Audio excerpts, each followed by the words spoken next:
this is the final instalment in the Doug Bishop on Zav Girl series. So, if you're listening to this, thank you for coming along for the entire, I think this is video 6, so for the entire 6 videos. I definitely appreciate people's support. I appreciate subscribers. I appreciate comments.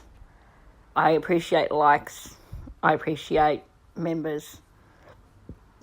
I'm grateful for every single one of you.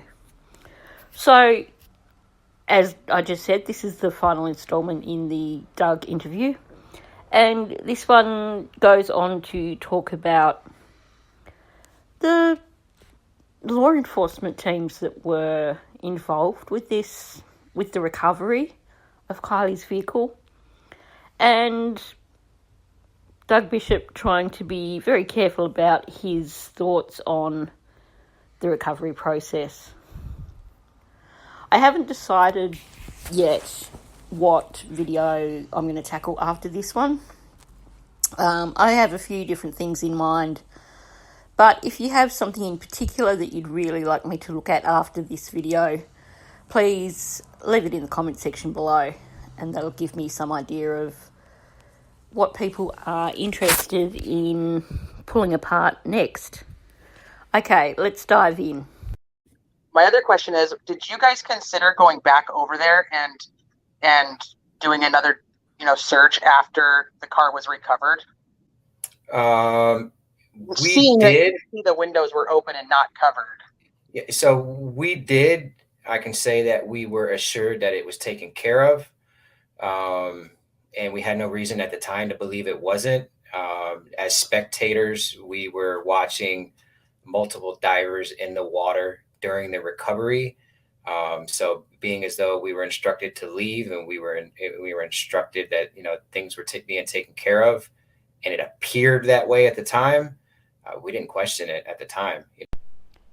Now, I find that really interesting that he's saying there that they had considered the possibility of going back and checking for items, when normally Adventures with Purpose, once they're done and they move on. And I know that they did stick around to do a debrief the next day with law enforcement. So I'm wondering if they did indeed discuss going back and checking for missed items with law enforcement. Did that happen the following day during a debrief? And if they did actually have that discussion, then why didn't law enforcement, even if they assured Adventures with Purpose that that was taken care of, why didn't someone go, oh, well, hang on, perhaps we should actually send some of our own divers to sort out that situation? It certainly raises questions.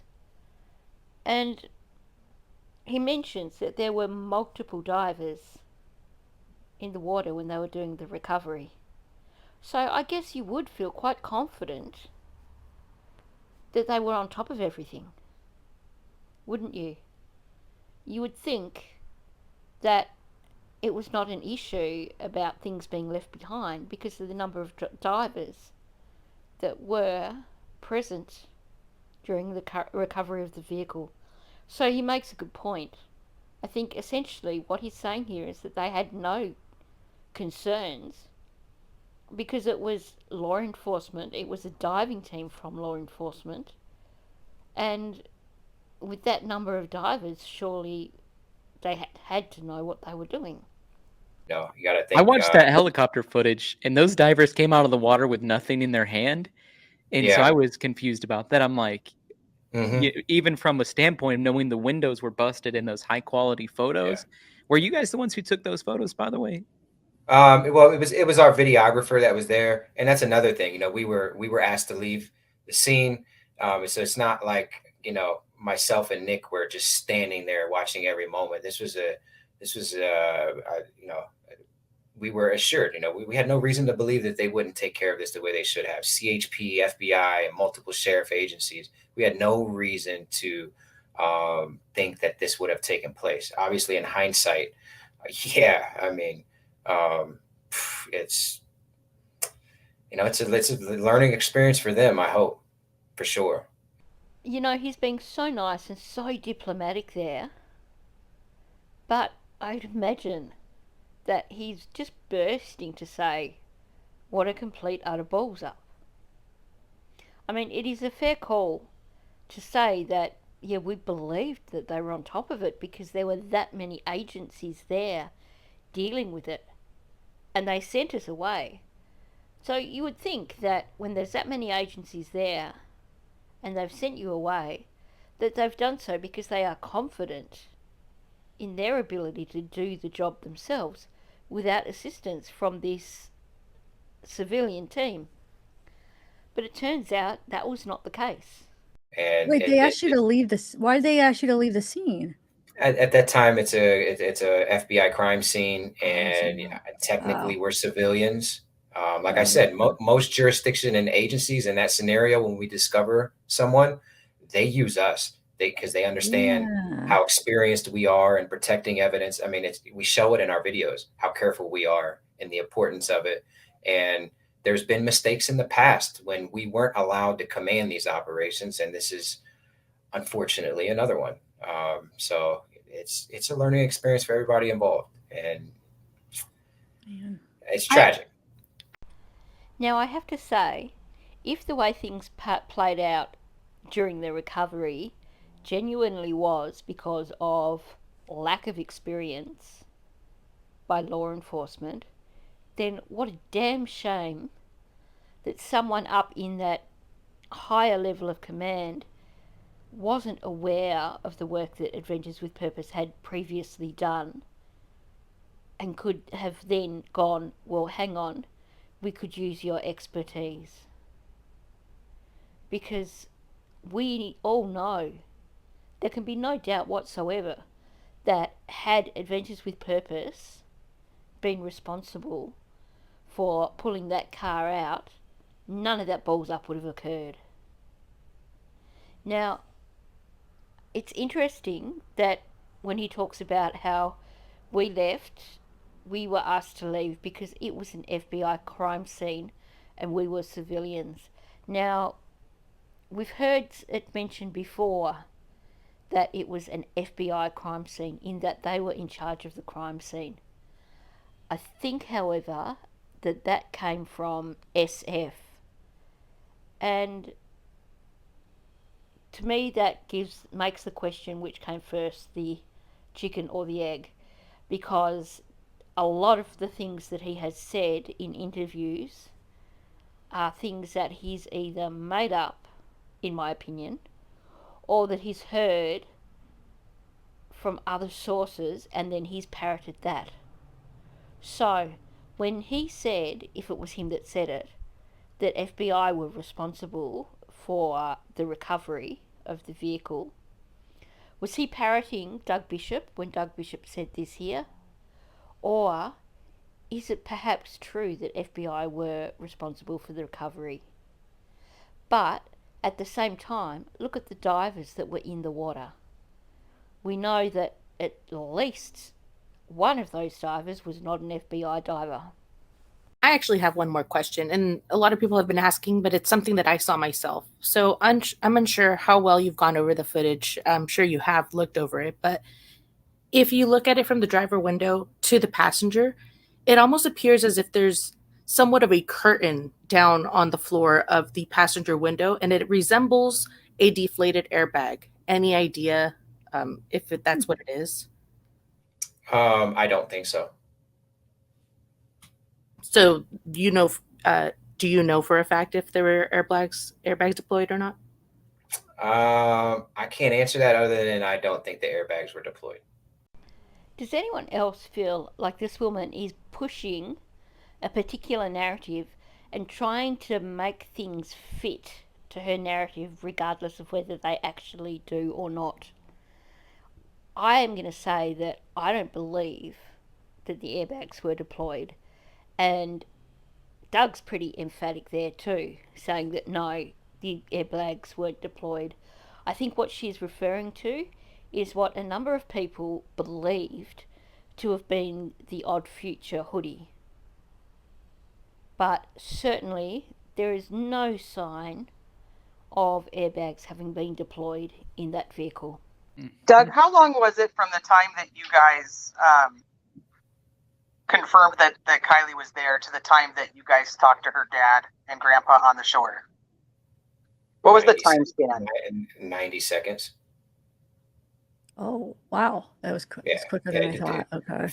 Father and grandfather were there way before authorities were. Like instant. You know, my they were like notification. on standby. Yeah. Our notification to extended family members. It was 90 seconds after that. So in Australia, that's what we would refer to as the bush telegraph. In other words, they made contact with the people who they had been in contact with, so that was like an aunt or a grandmother or something like that, who then clearly immediately got on to the dad and the grandpa. Which goes back to the same question of why was it that Lindsay was still off having sushi somewhere and didn't find out until she was told, apparently, by a waitress? The back seats, they were up, right? The back seats weren't pulled down. Somebody Not to asked my me knowledge. that. Okay. What about the driver's seat? Was it in recline mode? I don't know. From what I've heard from the public and them like analyzing the video, I guess I've heard that the seat may have been reclined. Looks reclined. I'm not sure. Yeah. So I don't know. I just, as far as that goes, I've heard several people in the public say that it looked like that when the car was coming out. So of course, here's the problem with trying to figure out if the seat position was the normal seat position. For starters, we don't know for certain which actual photos of Kylie's vehicle are her vehicle. Supposedly, that one that I've put in the bottom corner is her vehicle, but who knows with this case. Now, the other thing is too that the angle is wrong. So while we can see with the door open a little bit of the headrest in the car on the bottom, that doesn't mean that the seat's further forward, because the angle is more side on from what I'm looking at. So I don't think it's possible to actually say whether or not the seat was in the normal position or pushed back. We certainly can't see it behind the pillar, like towards the back seats. So I think in terms of speculating seat position, I know a lot of people ran with the idea of the seat being too far back for Kylie to have been driving, but I don't think that we can really rely on that and say that as a fact. Honestly, I'm not sure if it looked reclined or just really far back, as if whomever was driving was very tall. But I guess Kylie was 5'7", so it could have very well been her. Mm-hmm. Something to bear in mind also is driver preference when it comes to seat location. I know that I am the shortest person in my family, so my sister is quite a bit taller than me.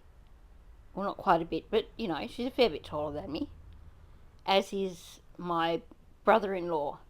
Now, if my brother-in-law were to get in my car and drive it, he'll drive it without changing the seat position quite comfortably. Anytime my sister drives my car, even though she's taller than me, when I get back in, I have to put the seat back, because she likes to drive with the seat further forward than what I do.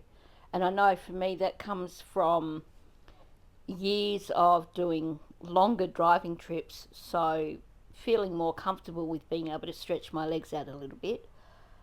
But even still, it just goes to show that you can't necessarily come to any conclusions based on seat position. And Doug, I know you said you weren't able to answer whether she was actually wearing clothes or anything like that, but would you be able to answer if, any of the articles of clothing that she was reportedly last seen in, were those actually located in the vehicle? Like the white hooded sweatshirt with the pink writing? I can't answer that. I'm sorry. No, it's okay. I understand. I just wanted to see if possible, as Amanda says, between friends. That's so funny saying as between friends when you know that this is Zav Girl's channel, so there's going to be thousands and thousands of views on this particular video. So it's not just between friends. And, Doug had already said that he couldn't go further into that discussion. But yeah, I can understand where she's coming from because of the discussion that people were having about the white thing in the vehicle, that it looked like it could have been the Odd Future hoodie. Yeah. No. I ask away. The only stupid question is a question you don't ask, and either I can answer it or I can't. As much as I can help, I will. And if I can't, don't take it to heart. It's just we have to respect the integrity of their process as much as it doesn't make sense to people, and as much as it's not the answers everybody wants. We just have to trust in that process. I'd love to know from Doug now if he still does trust in the process, if he does actually respect the integrity of their process. Because what we've seen is not something that I can respect in terms of the different law enforcement agencies involved with Kylie's case. For me, as soon as that autopsy came out, and as soon as we saw what was wrong with that autopsy, that's when the chance for respecting the process went out the window, as far as I'm concerned. Yeah, at the time that you guys discovered Kylie's vehicle, was the FBI the lead? Was Placer County the lead? I know now Nevada has taken over that responsibility. Mm-hmm. At the time we discovered the vehicle, CHP and FBI were the lead. They were co-partners on it? Once the vehicle was discovered, yes. Now Nevada County is the lead on the investigation, but when it comes to, vehicle collision reassessment and, forensics, assessment and all of that, is CHP and FBI, there's no compare to those two entities. So they took that over, the accident reconstruction and so forth, and that whole operation. So there they were in charge for that moment. Now this is a little bit confusing for me, and I'm pretty certain that I have heard him mention on a different occasion that it was the FBI that requested that Adventures with Purpose leave the scene. So I'm not saying that I doubt that CHP and FBI took over the investigation at that point. My question is, who was responsible for the recovery? Because they weren't FBI divers. We know that. We know that at least one of those divers was not an FBI diver. And that one diver who completely ballsed up forensics by putting her hands all over the steering wheel, she was not FBI. So it was likely a CHP was the commanding officer. If this is leading to like who's in charge of like the car coming out, I don't know. Just because they were there overseeing the scene doesn't necessarily mean that they were commanding that vehicle recovery, because there's 5-6 different agencies there. They could have very well been like, okay, you guys, they could have assigned that to a particular agency. And well, there's like 30 vehicles there. I assume. Yeah. Crowd. And of course, straight up, the term "too many cooks in the kitchen" comes to mind. There was absolutely no need to have that many people on scene for that recovery. That increased the risk of problems with forensics. Like you said, there was something like 30 vehicles there. There were 5 or 6 different agencies. What should have happened is that whatever agency was the lead agency should have said, right, the rest of you need to leave. Doesn't matter if you are law enforcement agencies, this is now our case. We are now responsible for it. See you later, let's deal with it. So, yeah, I'm not sure if we'll ever find out where those orders came from in terms of how the recovery of Kylie's vehicle was done. Because I think no one's going to admit to it now. But we know that if FBI were in charge, that they weren't doing it on their own. Like I said, that wasn't an FBI diver with their bare hands, all over the steering wheel. With folks. And it was live streamed. If it would be, you guys could easily, I'm sure, figure that out with looking at the key players who were doing those communications around the recovery. I'm sure that's discernible. Yeah. Was it a CHP dive team? I don't know. I don't know for sure. Well, let's lock that one in as a definitely no, it was not a CHP dive team. The rear view mirror was still attached prior to the recovery. I guess, do you know if the rear view mirror was still attached prior to the recovery? I don't know. I've noticed that as he gets towards the end of this interview, he's starting to dial things back quite a bit. So I know that he has said on other occasions that mirror actually was broken when the car was flipped over. And other team members have said exactly the same thing. So I'm not sure why now he's saying, I don't know. Because we all know, that mirror was broken when the car was flipped over. The glass was broken out when the car was flipped over. That's irrefutable. Thanks, Juan. And you got to know a lot of these things that we can't disclose, and or sometimes we don't know because we were asked to leave the perimeter. Was there anything specifically in the Kylie Rodney case that you felt like you could have improved on? Other than being in command of the recovery, no, not overwhelmingly. No, I think we came in and we did what we came there to do, and like I said, in hindsight, I would have loved to command that operation. Yeah, I think everybody wishes that at this point.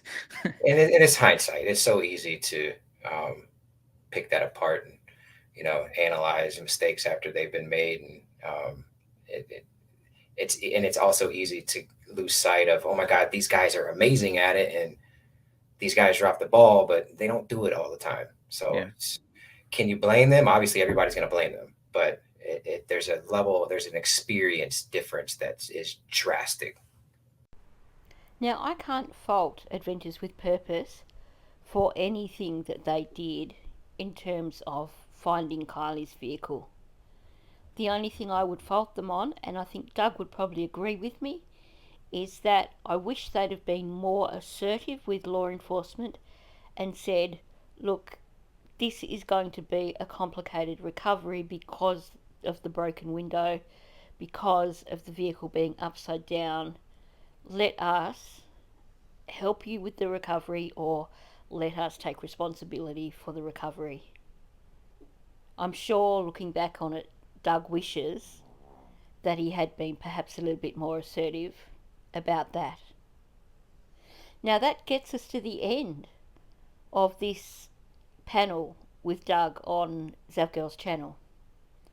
And I think there's a lot of important information there in all of the videos that I've just done on these. I think I'll certainly be going back through myself and having a listen to the things that Doug said, because I think there's a lot of very, very important information here. Like I said, this was one of the very early panels, so it was when Doug was feeling a bit more free and relaxed about what he could and couldn't say. Now, in terms of what I'm going to cover next, like I said at the start of the video, I'm not decided yet, but if you do have some requests, put them in the comment section.